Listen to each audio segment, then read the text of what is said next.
बर्फ नहीं पड़ रखा है, थोड़ा और ऊपर जाएंगे तो बर्फ के साथ वाली पहाड़ी है ना, छोटा सा पत्थर जिसका शिवलिंग टाइप, वो है कि मेरे रास्ता।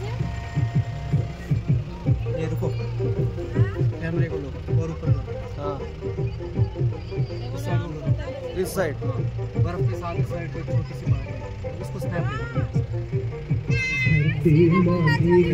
इसमें छोटी सी शिवलिंग जैसी ये चीज,